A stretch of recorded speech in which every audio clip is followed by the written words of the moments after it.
Hoje, Miller, vamos falar sobre fadiga e sonolência, assunto importante para o caminhoneiro que nos acompanha aqui no Na Estrada. O nosso contato é com o Denis Ripper, gerente de consultoria do Centro de Prevenção de Acidentes, o CEPA. Denis, bom dia. Bom dia, André. Bom dia aos ouvintes do programa Na Estrada.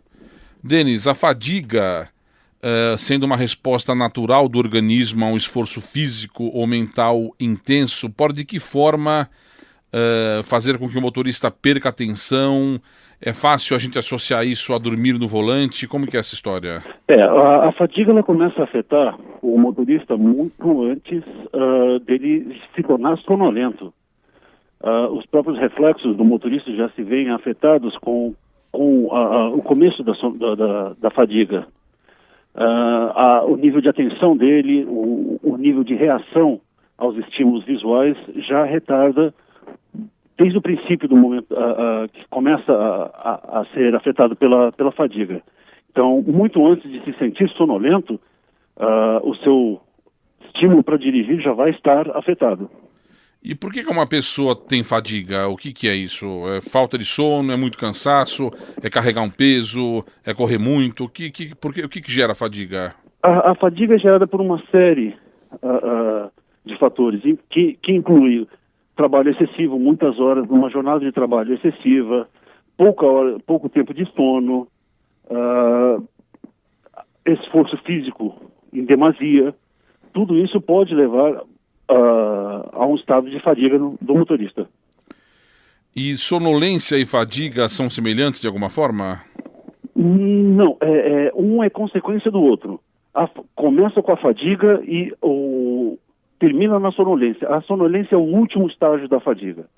Significa fadiga extrema.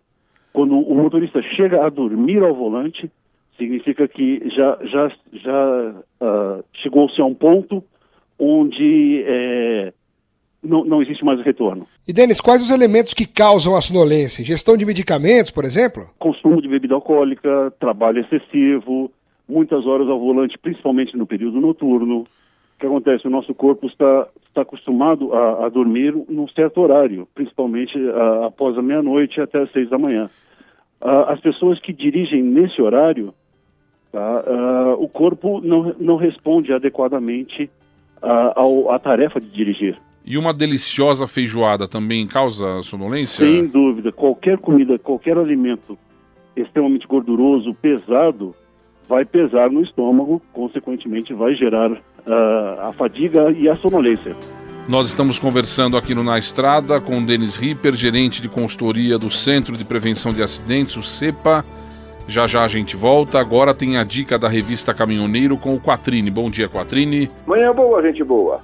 Alô, Alex. Alô, André. Alô, amigos caminhoneiros. Semana passada, o Ronaldo Fenômeno se aposentou. E você, caminhoneiro, está preparado para a aposentadoria? Preparado financeiramente e preparado emocionalmente. Deixar as estradas sempre é muito difícil, principalmente para aqueles que viveram aí 30, 40 anos. Mas a aposentadoria chega. E você, caminhoneiro que é mais novo, que é mais jovem, se prepara, né? Faça um bom plano de previdência, pense aí que daqui a uns 30 anos você terá que se aposentar. Falo 30 anos para esses jovens que estão começando agora. Valeu, André. Um abraço, até a próxima. Ouvimos o Quattrini, na sequência o segundo bloco, 5h30 tem o Pulo do Gato. Na Estrada, uma iniciativa da Rádio Bandeirantes e Revista Caminhoneiro. Informação e cultura para quem vive na estrada. Você está com a Bandeirantes e Revista Caminhoneiro na Estrada. Voltamos com o segundo bloco do Na Estrada, conosco o Denis Ripper, gerente de consultoria do Centro de Prevenção de Acidentes, o CEPA.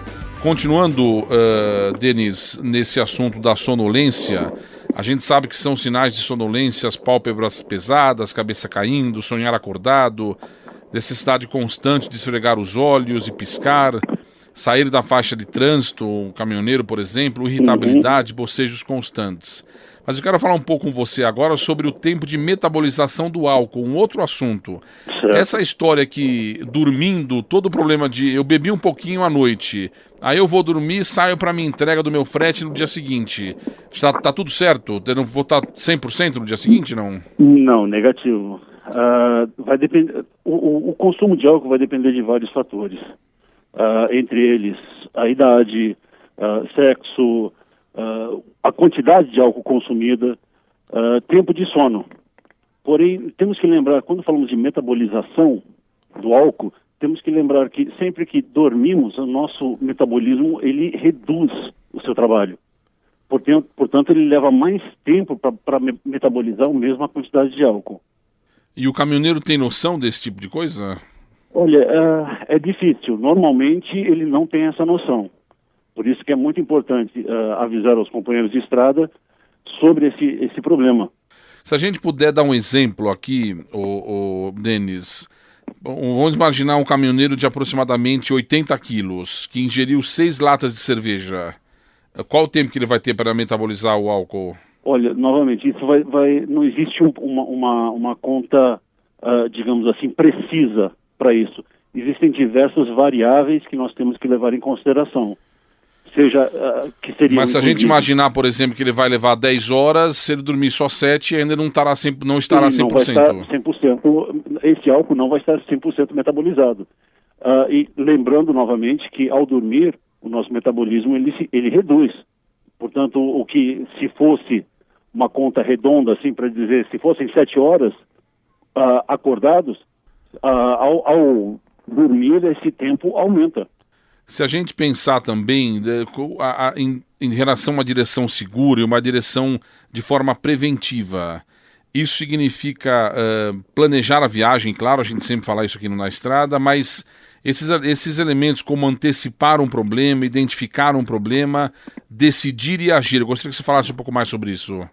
Sim, a antecipação ao volante é extremamente importante, é a chave da segurança. É você pensar adiante, observar o que está acontecendo à sua frente e não deixar esse problema se transformar num perigo real.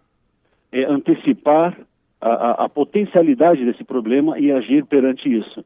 Significa sempre pensar à frente. O que eu vou fazer nessa situação? A antecipação é a chave, portanto, da segurança, da direção segura. Um dos problemas que a gente pode identificar é o fato de o motorista de caminhão querer dirigir por longo tempo, mesmo sem estar descansado, né, Denis? Também. O que acontece? Todo mundo que mantém o que a gente chama de uma postura estática, que é sentado, todo o seu organismo ele reage a essa postura estática. E isso vai debilitar as reações desse caminhoneiro perante os riscos produzidos na estrada, sendo ele o reflexo, a atenção, o nível de atenção. Por isso que nós sempre indicamos aos caminhoneiros para dirigir no máximo seguido 2 horas. Depois desse tempo, é sempre importante dar uma parada, sair de dentro do caminhão, esticar as pernas, os braços, fazer o sangue circular pelo corpo. Tudo isso vai aumentar o nível de atenção do caminhoneiro e dar mais segurança ao seu trabalho. Tá certo. Nós conversamos aqui no Na Estrada com o Denis Ripper, gerente de consultoria do Centro de Prevenção de Acidentes, o CEPA. Obrigado, Denis, pela entrevista. Até uma próxima. Até uma próxima. Obrigado. Obrigado.